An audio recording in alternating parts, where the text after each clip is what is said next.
자, 이 저절로 생긴 세포에 대해서 계속 얘기를 한번 해봅시다. 세포가 이렇게 저절로 생겼어. 막을 친 다음에 경계선을 딱 그어놓고 이제 금 넘으면 넌 죽음이야라고 이렇게 딱 으름장을 놨단 말이야. 안에서 있는 이 잡다한 여러 가지 물질들은 결국 그래봤자 물질들이란 말이에요. 물질. 뭐 희한한 거 없어. 이제 행복하게 앞으로 살겠지? 얼마 동안? 얼마나 오래 살 수 있을까요? 세포가 이렇게 한번 만들어져서 저절로. 평균적으로 얼마나 이 세포는 지속될 수 있을까? 어느 순간에 가면 이제 그동안 즐거웠어 하고 작별을 보아야 되겠지? 이 세상과? 얼마나? 뭐 요즘에 살고 있는 여러 가지 세포들을 볼 때 세균 같은 경우 뭐 한 30분 정도 또는 핵이 있는 진핵세포, 우리 세포 같은 경우는 뭐 며칠? 그 정도까지는 버틸 수 있을지 모르나 그걸로 끝이란 말이죠. 자, 그런데 이제 우리는 어떻게 왜 계속해서 그럼에도 불구하고 그러니까 이렇게 처음에 만들어진 거는 참 대단하고 정말 대단하다. 이게 어떻게 이렇게 됐을까? 그러나 이것은 결국 곧 시간 문제. 한 며칠, 끼케야 며칠 있으면 이거는 없어질 그런 존재였단 말이죠. 근데 어떻게 우리는 이 처음에 만들어진 세포의 사실은 전부 후손이거든. 어째서 이렇게 살아남았을까, 우리는? 무엇 때문에? 뭔가요? 이런 식으로 이제 막이 이렇게 여기저기를 잡다하게 이 밖에 안에 이렇게 물질들이 이렇게 막 있잖아. 근데 있는데 이거를 이렇게 막이 이렇게 딱 쳐지는 거예요. 이렇게 막 치면 이 안에 있는 내용물들이 이제 일종의 캡처되는 거 아니야, 캡처. 그럼 이 안에 들어있는 물질들은 그다음부터는 이제 요 세포라고 하는 이 세포의 하나의 구성원으로서 이제 같이 운명 공동체로 살아가는 건데 지금 우리가 확인했듯이 이거 길지 않다라는 곧 죽게 되는 거지. 이게. 그런데 어느 날 갑자기 이런 식으로 캡처를 하다가 막 어중이 떠중이 너만 하냐 나도 한다 하는 식으로 막 캡처를 하는데 어느 날 갑자기 이상한 물질이 여기에 잡혀왔어요. 제대로 그렸는지 모르겠다. 이거 뭐지? DNA. DNA랍시고 그렸는데 잘 그렸는지 모르겠네. 어쨌든 DNA. DNA가 대변을 하는, 소위 말하는 DNA가 대변하는 유전 물질이란 말이죠. 유전 물질. 이게 갑자기 딱 잡히는 순간 세상이 달라지는 거죠. 왜? 유전 물질, DNA가 대변을, 물론 정확히 얘기하자면 처음에 이런 식으로 캡처를 한 물질은 우리가 알고 있는 이 DNA가 아니라 사실은 알고 보니 요즘 연구를 하다 보니 DNA 대신에 DNA의 친척인 RNA라고 하는 것인데 그것까지는 지금 이 순간에 그것까지는 안 밝히더라도 어쨌든 둘 다 결국 일종의 유전 물질이라는 것을 대변하는 물질이란 말이에요. DNA. 보통 우리가 요즘 얘기하는 유전 물질은 DNA 누구나 다 DNA 하잖아요. 그 DNA야 맞아. 그런데 얘가 이렇게 딱 잡히는 순간 이건 완전히 대박 친 거예요. 왜? DNA가 다른 물질들과 다른 특성이 뭐가 있을까요?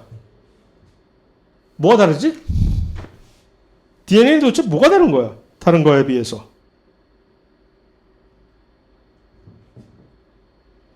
그래서 우린 여기까지 온 거예요. 복잡하고 정교한 구성인 세포를 이루었어. 근데 그 세포 안에 들어있는 물질이 정말 중요한 거지. 누가 들어있냐에 따라서 완전히 운명이 갈라지는 거죠.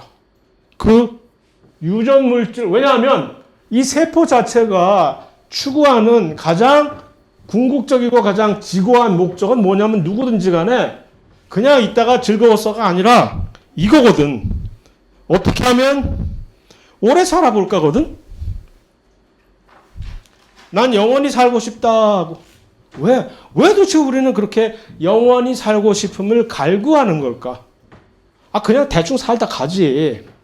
대충 살다 가잖아, 우리는 사실. 대충 살다 한 100년도 못 살면 갔는데 그게 아니란 얘기지.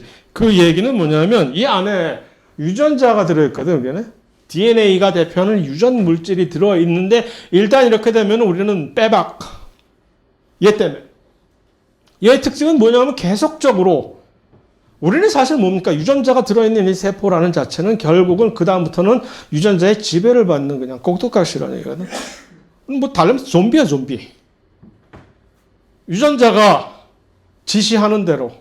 다시 말해서 우리가 혹시 소멸하더라도 우리의 유전자를 어디서 구출해낼 수 있다면 다시 완전히 복구할 수 있다는 것이 이론적으로 또 많은 경우에 현실적으로 증명이 되고 있잖아요. 옛날에 공룡의 유전자 DNA를 우리가 완전히 전부 다 복구할 수 있다면 지금 이 세상에도 공룡들이 전부 포효하면서 돌아다니게 만들 수 있다라는 것이 최소한 영화에서 증명이 됐잖아요. 이론적으로 가능한 얘기, 이론적으로. 우리와 친척이었다는 소위 말하는 그 옛날 원시인 네안데르탈인 지금은 이미 다 멸종이 되고 왜 사라졌는지 모르지만 그 네안데르탈인의 DNA를 전부 다 다시 회수 복구할 수 있다면 얼마든지 지금 다시 네안데르탈인이 뿅 하고 태어날 수 있게 한다. 그 얘기는 결국 우리는 DNA, 우리의 유전자만 있으면 얼마든지 계속 영생, 재생을 할 수 있다는 얘기입니다. 그게 바로 이 유전자의 물질로서 유전자라고 하는 이 DNA 같은 것들이 가진 특성입니다. 얘네들은 왜 그런지 모르지만 계속 살려고 하는 거예요. 어떤 식으로 살까? 얘네들이. 그냥 여기서 같이 이렇게 있으면서 얘가 들어오면 천년만년 살자 그러면 물론 가장 좋겠으나 다른 주변에 있는 이 물질들이 받쳐주지 못하지. 주변에 있는 물질들은 늙어서 소멸하게 되는. DNA는 그러면 어떻게 해야 할까? 다른 방법을 강구한 거예요. 나는 영원히 살아야 되겠는데 이 녀석들이 나의 숭고한 뜻을 따라주지 못하네? 바보 같은 놈들. 어떻게 할까? 자, DNA는 뭘 할 수 있다고? DNA가 할 수 있는 능력. 복제를 할 수 있잖아. 복제. 이것을 이제 자가복제라고 보통 전문적인 용어로 이렇게 얘기합니다. 유전물질이 왜 중요하냐? 이 유전자가 왜 중요하냐? 다른 물질과 다르게 셀프, 자가복제가 가능한 물질이기 때문에 혼자 막 복제를 하는 거야. 카피를 뜨는 거야, 막. 그러면 DNA 유전자를 가지고 있으면 그 카피 떠서 그 개체는 뭐예요? 그대로 클론이 되는 거지. 계속 만들어내는 거지. 그게 바로 우리가 지금 인지하고 있는 세포 분열이거든요. 그걸 어떤 식으로 수행하고 있는 거지? 이거를 DNA를 복제를 한 다음에 계속 다음 세대로 넘기면서 새로운 세포가 계속 생겨나는 이것이 우리는 뭐라 그러지? 전문적인 용어로 그것을 생식이라고 해야죠. 생식. 이게 바로 생식인 거죠. reproduction이라고 해서. 계속해서. 그러면 이걸 계속 하다 보면, 우리는 뭐지? 옛날에, 우리의 처음에 이 세포가 이게 한 20억 년 전쯤에 만들어졌다고 합니다. 20억 년. 그 장구한식은 20억 년을 지나가지고서 지금 현재 나와 있는데 이들의 자손이라는 얘기지. 이 생식을 통한.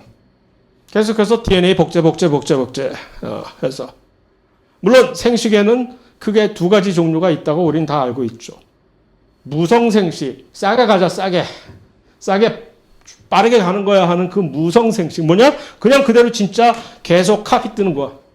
클론을 계속 카피 뜨는. 누가 그런 싸구려 방식을 택하죠? 주로 세균. 세균들은 그냥 자기를 계속해서 DNA를 그대로 카피 떠가지고 계속 세포 분열해서 쏟아내는. 그런데 놀랍게도 세균처럼 단순한 것이 아니라 예를 들어서 무슨 자작나무라든가 하는 그런 꽤 우리가 보기에 큰 복잡한 그런 생명체 같은 그런 생명체들도 덜어는 이런 저질은 절대 아니에요. 실수. 싸구려. 가성비 높다고 얘기합시다. 이 무성생식이라고 하는 이 세포 분열 방식을 통해 가지고서 계속해서 유전자를 다음 세대로 전수하는 요 무성생식은 가성비 입장에서 볼 땐 짱인 거지. 적은 저비용으로 높은 효율로 빠르게 이것을 계속 자기의 유전자를 전파시킬 수가 있으니까.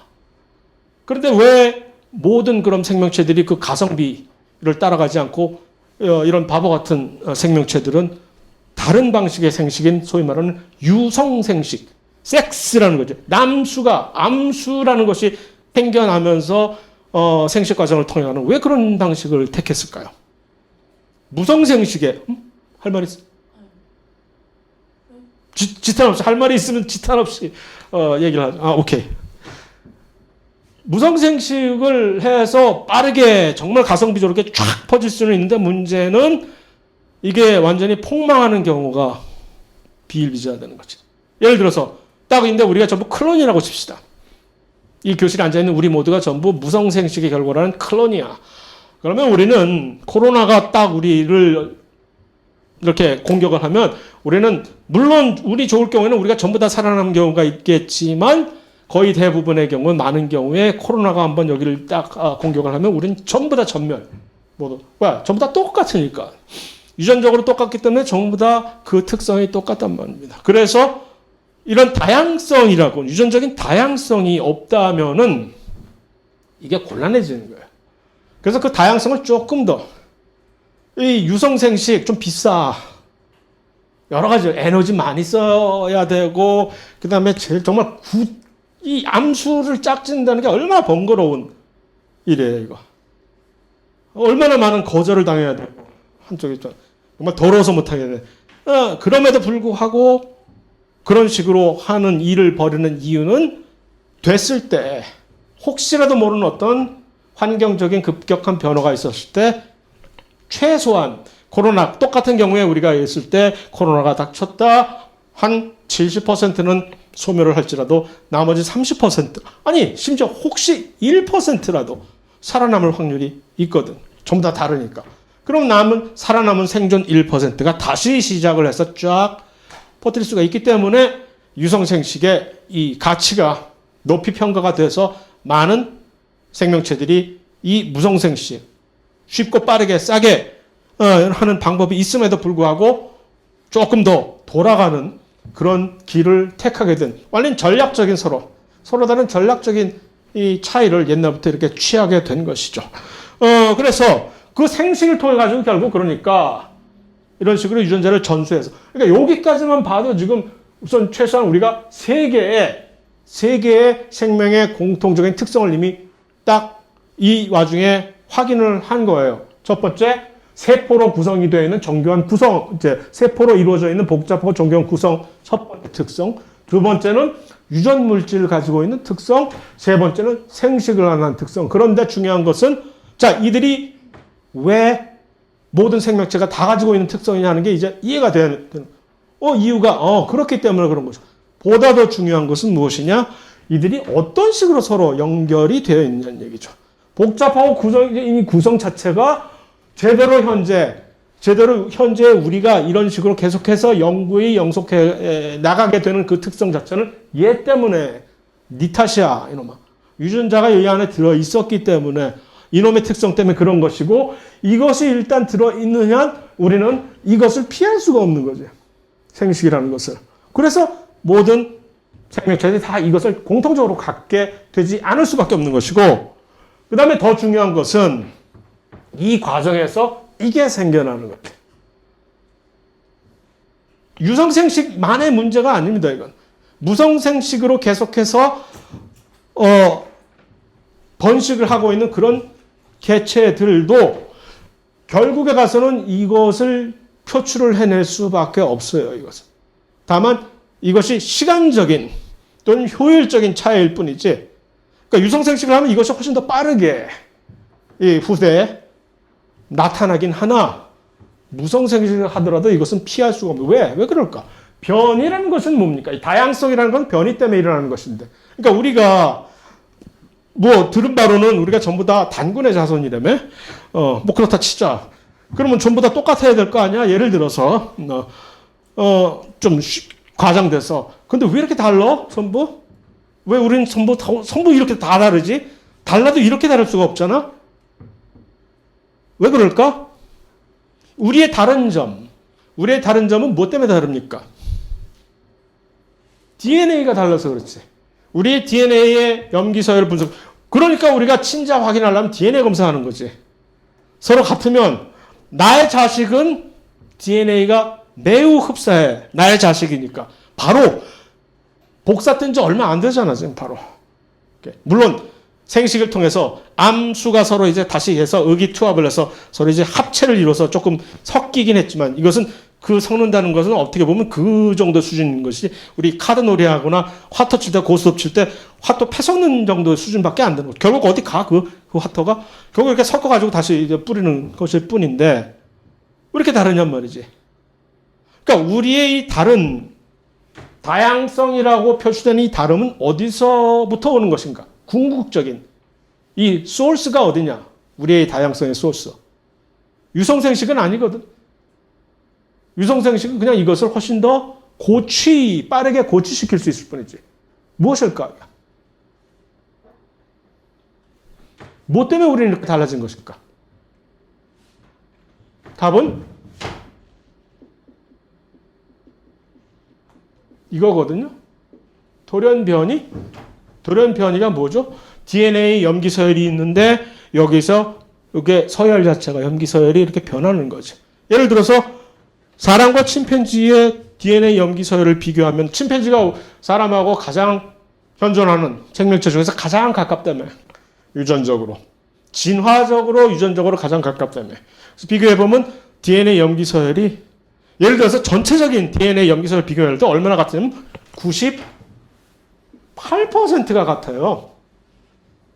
뭐야 이건 98%는 거의 반올림 안 해도 이건 100%네 거의 100%. 그런데 침팬지하고 사람하고 구분은 얼마든지 누구나 다 서로 다르다는 거 구분을 할 수가 있지. 그럼 같은 사람끼리 DNA를 비교해보면 얼마나 서로 같겠어. 그럼에도 불구하고 각자의 DNA를 비교하면 엄청나게 다르기 때문에 그 DNA 다름이 결국 밖에서 이렇게 다름으로 표출이 되는 거거든요. 그러니까 다시 말해서 결론적으로 말해서 우리의 이 다른 다양성 이런 것은 변이에서 오는데 그 변이란 무엇이냐? 돌연변이라는 얘기죠. DNA 염기서열이 변한 거야. 돌연변이는 왜 생기느냐? 돌연변이는 왜 생긴다고 생각을 해요? 그냥 저절로 생겨요. 저절로. DNA가 있으면 우리 처음에 물려받은 DNA가 있다고 칩시다. 가만히 내버려두면 마치 밖에다가 이렇게 음식 갖다 놓은 것처럼 저절로 이렇게 상하듯이 DNA도 변해요. 저절로. 특히 언제 변하느냐? 한 번 세포 분열할 때마다. 왜? 세포 분열할 때마다 한 번씩 뭘 겪어야 되지? DNA 복제를 해야 되잖아요. 복제하는 과정을 통해서 변해. 저절로. 예를 들어서 왜 저절로 변하느냐? DNA 복제라는 것은 뭐라고 표현할 수 있냐면은 우리가 어떤 원래 오리지널 무슨 문장이 있다고 칩시다. 그 문장을 각자한테 이렇게 다시 그대로 카피뜨라고 타이핑해갖고 카피뜨라고 시키는 것과 마찬가지입니다. DNA 복제라는 것은. 그럼 우리 이런 식으로 받아 쓰다가 보통 오타 나오잖아. 오타 나. DNA 복제라는 효소들도 그래. 오타 나고 실수를 해 그냥 이렇게. 그래서 제대로 이걸 복제를 못하고 이상한 걸 여기다 갖다 끼워 넣는단 말이야. 그럼 그게 바로 변이가 되는 거고 그 변이가 쌓이면 큰 유전자 자체에 어떤 기능이 변하고 암도 발생하고 막 그러는 거예요. 그게 전부. 그러니까 이 돌연변이라는 것이 저절로 발생하는데 물론 이것을 훨씬 더 자주 빨리 만들게 하는 여러 가지 트릭이 있지. 치트키가 있어요. 뭐냐? 담배를 마구 핀다든가 어디 가서 자외선을 마구 폭풍으로 쬐다든가 방사선 옆에 가서 마구 까불고 논다든가 뭐 여러 가지 무슨 뭐 발암 물질이라는 걸 막 들이마신다든가 그런 것들이 전부 다 이러한 저절로 일어나는 돌연변이를 훨씬 더 가속화시킬 수 있을 뿐이지 원래 저절로 일어나는 돌연변이를 막을 수는 막을 필요는 없죠. 원래 일어나게 돼 있는 거예요. 근데 그것이 변이에 그러니까 결국 우리는 뭐냐? 우리의 유전자가 정해준 대로 생겨나는 것이다라는 것을 이해를 한다면 인정을 한다면 이해는 하지 못할지라도 인정을 한다면 DNA가 변하면 우리도 변하겠네. 충분히 똑같은 맥락에서 얻을 수 있는 로직이겠죠. 자, 그러면 여기서 잠시 이걸 한번 생각을 해봅시다. 여기서 출발선생이 있는데 이렇게 딱 두 사람의 탄생을 얘기합시다. 이 둘이 일란성 쌍둥이라고 칩시다. 갓 태어난 일란성 쌍둥이에요. 그러면 일란성 쌍둥이 형제가 태어나자마자 DNA 유전자 검사를 했다고 칩시다. 전체 DNA를 쫙 다 읽었어. 전체 DNA 쫙 다 읽은 게 옛날에는 10년이 걸렸지만 전 세계의 모든 과학자들이 10년 동안 해서 겨우 헥헥거리면서 완성을 했지만 요즘은 한 실험실에서 한 일주일이면 한 돈 몇십만 원 쥐어주면 끝냅니다. 옛날에 그걸 몇십억 원이 아니라 몇십억 달러를 쳐들여가지고서 한 거지만 요즘 그만 이렇게 무서운 세상이 되어버렸어요. DNA 염기서열 완전 분석하는 거 일도 아니에요. 혹자는 한 2, 3년 있으면 한 돈 2, 3만 원만 있으면은 일주일 안에 DNA 누구든지 다 할 수 있다고 얘기를 해요. 요즘도 그냥 정말 쉬워요. 아무나 무엇인지 유전자 검사 그런 식으로 쫙 전체를 우리의 인간의 DNA는 한 세포마다 30억 개의 DNA 염기 쌍이 있는데 그 30억 개를 순서를 뭐 어떻게 되는지 쫙 읽는 게 그렇게 싸게 빠르게 할 수 있는 세상이 왔다고요. 무서운 세상이 된 건데 어쨌든 그래서 일란성 쌍둥이가 태어났어. 야 태어났는데 탄생기념 DNA 이 염기 서열 분석 한번 해보자. 시퀀스를 쫙 했어. 결과는 어떠하다고 보세요. 일란성 쌍둥이야. 쌍둥이라는 얘기 뭐예요? 일란성 쌍둥이는 클론이라는 얘기. 클론. 형제하고는 다르게 형제들은 유성생식에 의해서 서로 유전자의 조합이 일어나서 이렇게 다른데 같은 형제라도 일란성 쌍둥이는 왜 똑같이 생겼어? 유전적으로 100% 똑같은 사람들이기 때문에 카피 그대로 뜬 거기 때문에 똑같은 DNA 염기서열 요 순간에 태어나자마자 하면 당연히 100% 일치하겠죠. 100%요. 당연하지. 그런데 이제 이 두 일란성 쌍둥이가 장수해서 자, 이 시간이 이게 시간이에요. 시간. 타임. 100년 있다가 서로 만났어. 오래 더 살았다. 100년 있다가 만나가지고서 형 우리 DNA 검사 한번 또 해볼까? 했어. 100년 있다가 또 똑같은 일을 했다고 칩시다. 결과는 어떨까?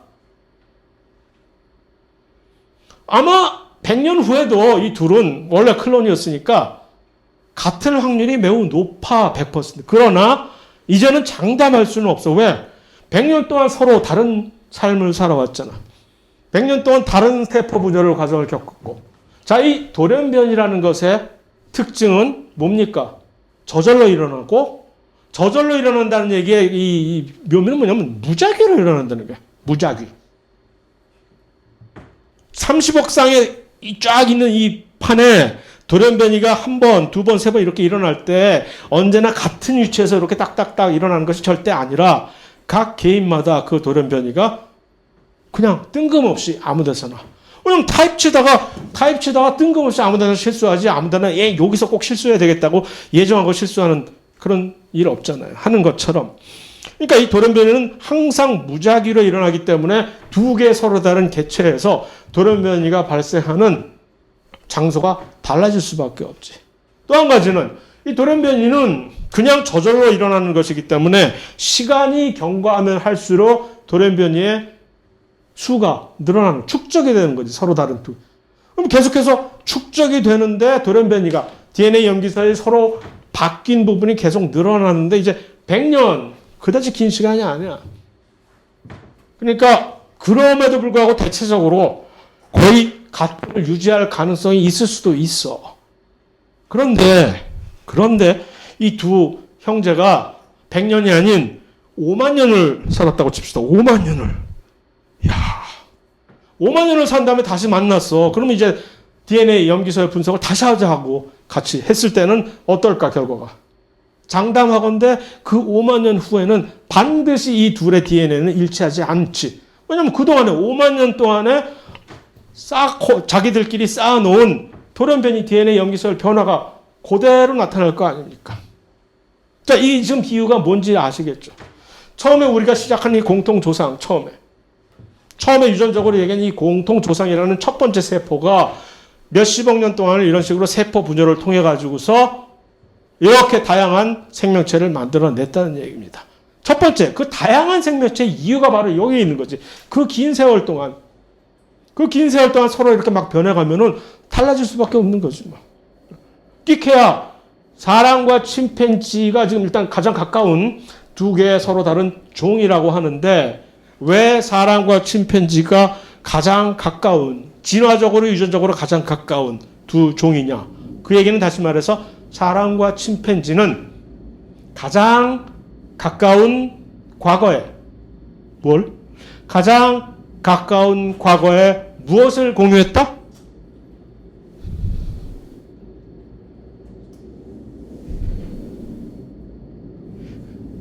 예를 들어서 한 300만 년 전에 우리 둘은 사람과 침팬지는 300만 년 전으로 거슬러 올라가면은 그때 당시에 돌아다니던 우리의 조상은 사람인지 침팬지인지 구분할 수 없을 정도로 둘 서로 구분을 할 수 없을 구분이 불가능했던 그런 존재였는데 서로 달라지기 시작한 누군가가 변했겠지. 예를 들어서 사람이 변했다.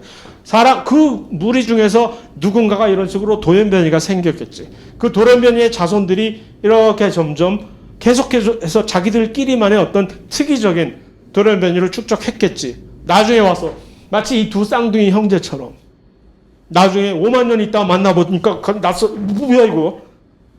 너 내 형제 맞아? 달라도 너무 다르네? 300만 년 후에 서로 침팬지와 사람이 만나보니까 이건 달라도 너무 다를 뿐만 아니라 서로 간에 어떤 교배를 해서 생식을 해서 자손을 낳을 종이라는 개념이 뭡니까? 아무리 우리와 일본 사람이 서로 철천지 원수라고 해도 일본 사람과 우리는 서로 결혼해서 자식을 낳을 수가 있잖아요. 불행인지 다행인지. 그러나 사람과 침팬지는 아무리 서로 가깝게 느껴져도 서로 자손을 낳을 수가 없잖아요. 그게 바로 종의 구분 아니에요. 종이라는. 그것이 형성이 되는 거죠. 어느 정도까지 달라지면 이제 선이 쫙 그어지는 거죠. 이제는 너하고 나하고는 정말로 너무 달라져서 이제는 서로 같이 자손을 공유할 수가 없는 그런 개체. 그때가 바로 이제 종이 딱 갈라지는 거지. 그런데 그런 이벤트가 언제나 항상 이렇게 그 밑동에는 요 브랜치 포인트라고 하는 요 밑동에는 공통 조상이라는 것이 있다는 얘기입니다. 그런데 사람과 침팬지에는 그 공통 조상이 있었던 그 시기가 가장 가까운 과거까지 있었다는 얘기고 사람과 개를 비교하면은 그거보다 훨씬 더 과거로 거슬러 올라가야 사람과 개가 같이 공통조상이었던 시절이 있을 것이고 심지어 사람과 고래가 공통조상으로서 묶여졌을 때는 훨씬 더 깊은 먼 과거가 있었을 것이고 사람과 심지어 소나무와 같은 공통조상이 있었던 시절도 분명히 있다는 얘기입니다. 물론 사람과 세균도 그런 식으로 엮어질 수가 있다는 얘기죠. 그게 이제 그런 식으로 세포 분열과 유전자의 변이에 의해서 이렇게 종분화가 돼서 다양성이 그러니까 이 변이 다양성이라는 얘기는 결론적으로 얘기해서 그냥 피할 수 없는 저절로 생기는 거라는 얘기지. DNA가 있으면 이런 식으로 생식을 하는 한 DNA가 세포 분열을 통해 가지고 생식이라는 것을 계속해서 거듭하는 과정을 통해 가지고서 소위 말하는 영생이라는 것에 가까워 가려고 계속 이런 식으로 노력을 하는 한 변이 다양성이라는 것은 피할 길이 없는 그래서 바로 이 다양성 변이가 생식과 더불어서 모든 생명에 공통적으로 나오는 특성으로 보일 수밖에 없다는 얘기죠. 자, 그런데 바로 이렇게 생기는 순간 여기서 진화라는 개념이 튀어나오게 되는 거예요. 이게 있으면 소위 말해 진화하면 자연 선택이라는 얘기는 많이 들어봤을 거예요. 자연 선택 과정을 통해서 진화한다라는. 그게 무슨 얘기냐 하면 외부 환경이 그러니까 우리가 이 안에 딱 있는 하나의 어떤 한 집단 안에 구성원이라고 칩시다. 근데 이렇게 있다가 갑자기 환경이 확 변했어. 코로나가 확 덮쳤어. 그럼 코로나가 막 개개인을 전부 이렇게 때리기 시작하는데 그중에 누구는 훨씬 코로나에 잘 적응하고 누구는 훨씬 덜 적응하고 그래서 극단적인 경우에는 코로나의 생명을 잃게 되는 경우 그럼 자손을 못 낳고 나의 유전자를 남기지 못하고 세상을 하직하는 되는 경우 어쩌다 운이 좋게 코로나에 훨씬 대응을 해서 암시로 안 하지 코로나 같은 거 하는 사람은 훨씬 더 많은 자손을 낳을 수가 있는 거고 그럼 그 유전자는 이 집단에 나중에 그 다음 세대 훨씬 더 많이 퍼지게 되는 것이고 해서 결국 무슨 얘기냐 하면은 소위 자연 선택에 의한 진화라는 것은 이 변이라는 것이 없으면 이것이 전제 조건이라는 얘기지. 이것이 없으면 예를 들어서 우리 자연을 우리 초빙해가지고 좀 진화를 한번 이루게 한번 우리 부탁해 봅시다라고 했을 때 정말 뜬금없는 얘기거든요. 자연의 입장에서 볼 땐 뭘 어쩌라고 이거. 내가 누구를 선발을 하라는 얘기야. 다 죽이든가 다 살리든가 결국 그거밖에 없는, 그거는 진화가 아니라는 얘기죠. 그래서 우리가 현재 알고 있는 이 진화라는 과정은 이것이 필수적으로 있는 바탕에서만이 작동이 될 수 있다는 얘기죠. 이것 때문에 할 수 없이 원래 생기는 거죠. 그러니까 이건 그냥 그대로 자동으로 이런 일이 생기면 자동으로 이렇게 자연 선택에 의한 진화는 가게 되는 거지. 과정이에요.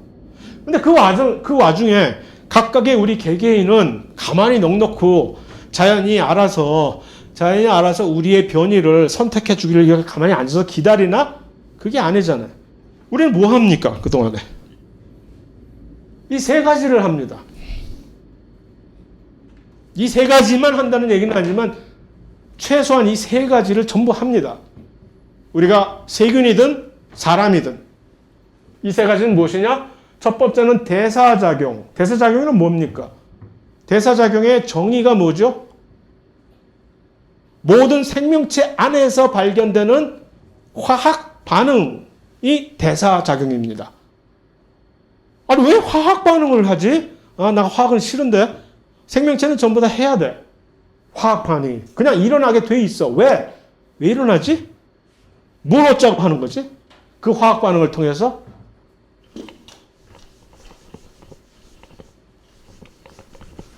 자, 복잡하고 정교한 구성으로 이루어진 이 생명체가 탄생을 했어요. 이 안에 DNA까지 모셨어. 잘 꾸려 나가야 되겠는데, 그러기 위해서는 뭐 어떻게 해야 돼? 유지를 해야 돼. 유지. 유지를 해야 되는데, 그거 하려면 뭐 어떻게 해야 되지? 유지하려면? 돈 들어. 돈이 있어야 유지를 하지. 생명체의 돈은 무엇입니까? 에너지라는 얘기죠. 에너지를 얻어야지. 에너지를 계속해서 갖다 여기다 부어야 유지가 되지. 그 에너지를 어디서 얻을까? 그러니까 그 에너지를 얻기 위한 방안으로 화학 반응을 일으키는 거예요. 화학 반응은 알고 있는지 모르겠지만 아무리 많은 종류의 다 화학 반응이지만 크게 두 가지로밖에 구분이 안 됩니다. 하나는 그 화학 반응의 결과로 에너지가 방출이 되는 반응. 그것을 우리는 이화 반응이라고 얘기를 합니다. 나중에 우리가 보게 되겠지만. 보통 우리가 음식을 먹게 되는 이유가 바로 그겁니다. 음식을 먹어서 그 음식 분해를 시키면 그 분해 과정에서 에너지가 방출되니까 그 에너지를 가져다가 쓰는 거지. 그 반대로 그 가져온 에너지를 가지고 어떤 화학 반응을 통해 가지고서 뭔가를 이런 식으로 단순한 것에서 복잡한 그 무엇인가를 새로 만드는 그런 반응이 있습니다. 그것을 우리는 동화 반응이라고 하는데 그거 세포 안에서 해야지. 계속적으로 뭔가 새로 만들어내잖아요. 생명체 안에서.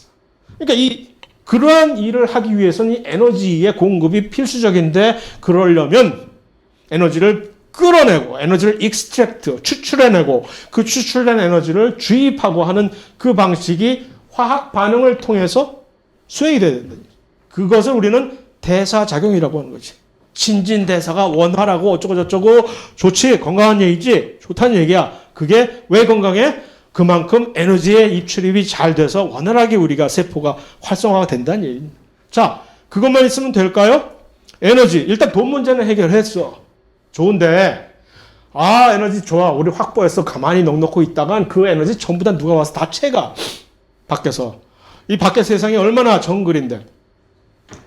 자극에 대한 반응이란 무엇이냐 하면 바깥 세상이 도대체 어떻게 돌아가는지를 항상 주의 깊게 살펴보고 있다는 얘기입니다. 거기에 대해서 대응을 한다는 얘기예요. 바깥에 포도당이 많네라는 것을 감지를 하면 그 감지된 신호를 안에다가 이 본부에다가 알려서 그 본부에서 결정을 내려서 그러면 우리가 조금 에너지를 방만하게 사용을 해도 되겠다. 바깥에 에너지, 포도당이 많으니까 계속 들어오면 될 거 아니냐라는 결정을 내려서 거기에 대응을 할 수가 있겠죠. 그런데 바깥쪽에 포도당이 지금 무슨 먹고 죽을 애도 없네요 하고 없다는 것이 감지가 되면 그것이 전달이 빨리 돼야 세포에서 알아서 그 결정을 해주는 센터에서 큰일 났네. 그럼 우리 긴축 애끼고 애껴서 긴축 살아남아야 되겠다는 그런 대응을 하게 되겠죠. 그러니까 바깥의 환경에 따라서 그 바깥 환경에 맞는 적합한 대응을 하기 위해서는 반드시 이것이 필수적이라는 얘기죠. 그것을 보통 우리는 세포막에 여러 가지 존재하는 다양한 수용체라고 하는 이런 안테나 같은 안테나 구실을 하는 단백질들이 전부 그것을 감지를 해가 예를 들어서 포도당이 얼마나 있는지를 감지하는 수용체가 있는가 하면 또 무엇이 얼마나 무슨 칼슘이 얼마가 있는지를 감지하는 수용체가 하는 식으로 이것이 전부 다 각각의 정보가 세포 안으로 전부 다 전달이 돼서 그것에 맞는 대응이 이루어지고 있는 게 우리같이 복잡한 진화적으로 정상에 있다고 우리가 믿고 있는 그런 사람뿐만이 아니라 저 밑에 우리가 있다고 여겨지는 세균이나 아메바조차도 다 이것을 똑같이 수행을 하고 있다는 얘기입니다. 왜? 이게 없으면 그 자리에서 곧바로 존재를 못하게 되는 거니까. 마지막으로 항상성 유지라는 건 뭐죠? 항상성 유지라는 것은 그럼에도 불구하고 뭔가는 그러니까 대응과 어떻게 보면 약간 결이 서로 반대.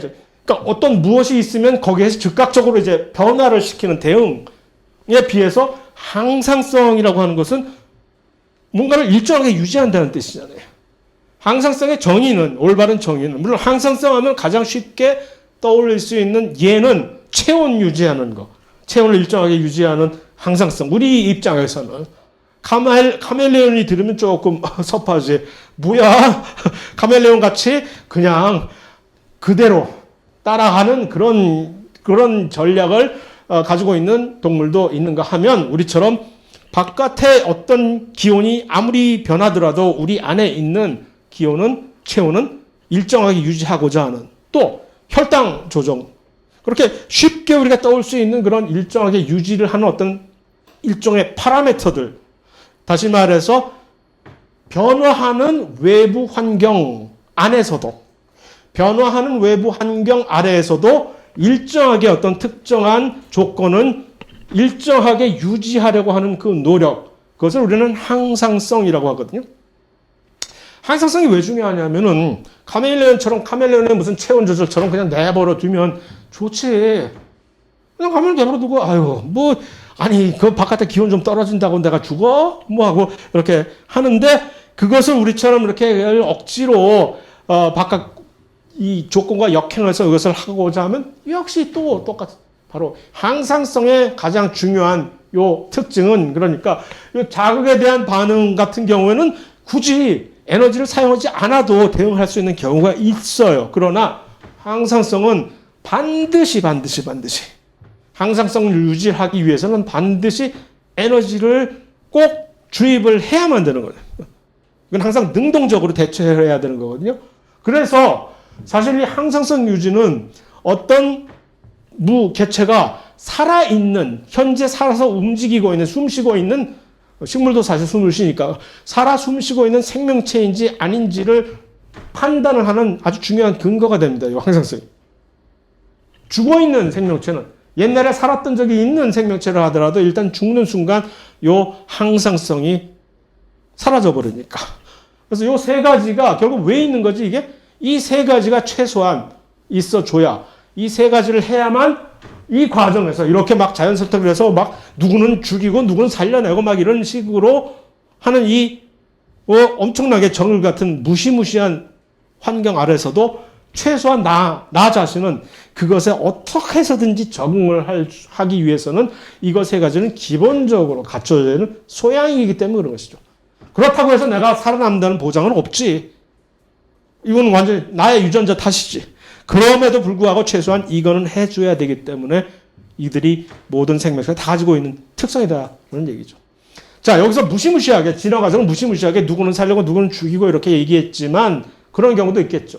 그러나 사실은 실제적으로는 이 진화 과정은 자연 선택은 서서히 나도 모르게 진행이 돼서 결국 나의 자손이 얼마나 후대에 훨씬 더 많이 나의 유전자가 자손으로 이렇게 남겨지느냐가 사실은 진화를 결정하는 요인이거든. 많은 경우에 그래요. 그러나 한 몇 세대가 지나면 그것이 금방 요 작은 집단은 나의 유전자로 완전히 도배를 하게 되죠. 금방. 시간 문제가. 그러면 이 특이한 집단은 완전히 새로운 특이한 나의 유전자가 가지고 있었던 그런 특이한 형질을 가진 어떤 공통적인 집단으로 변화해 가는 것이고, 그러면 이제 진화가 됐다고 얘기를 하는 거예요. 그게. 그래서 개인의 적응과 그것 역시 다 자연 선택에 녹아 들어가지고서 최종적으로 우리가 진화가 됐다라고 판단을 내리게 될 때는 완전히 종 단계에서, 전체적인 집단의 단계에서 이 종으로서 적응이 되면, 다시 말해서 이 중에서 코로나의 완전 내성을 가진 슈퍼 면역을 가진 사람이 딱 한 사람 있다고 해서 우리 인류가 코로나에 대해서 진화를 적응을 얻는 적응력을 진화시켰다고 얘기를 하지 않잖아요. 이것이 모든 구성원의 최소한 집단 면역 수준으로 완전히 다 퍼져야 비로소 우리 인류는 하나의 종으로서 인류는 코로나에 대한 내성을 획득했다고 얘기를 하잖아요. 그런 식으로 모든 이러한 것들은 진화라고 우리가 판단하는 하나의 특성의 새로운 표출은 종의 이 전체적인 종 개념에서, 종 단위에서, 이 그룹 집단 단위에서 수행이 된다라고 하는 얘기입니다. 오케이. 그래서 이것들이 이러한 하나, 둘, 셋, 넷, 다섯, 여섯, 일곱 뭐 이런 특성들이 전부 모든 생명체 내에서 다 발견이 되는 것이고, 이들의 관련성은 이렇다라는 것을 제가 한번 얘기를 해보는 것이고요. 그래서 오늘은 여기까지 수업은 하고, 이것이 1장의 모든 내용은 아니기에 1장 중에서도 또 몇 가지 또 새로 강조해야 될 부분이 있기에 다음 시간에도 계속해서 몇 가지를 추려서 하고, 시간이 남으면 2장으로 넘어가든가 아닌가 하겠습니다. 자, 안녕.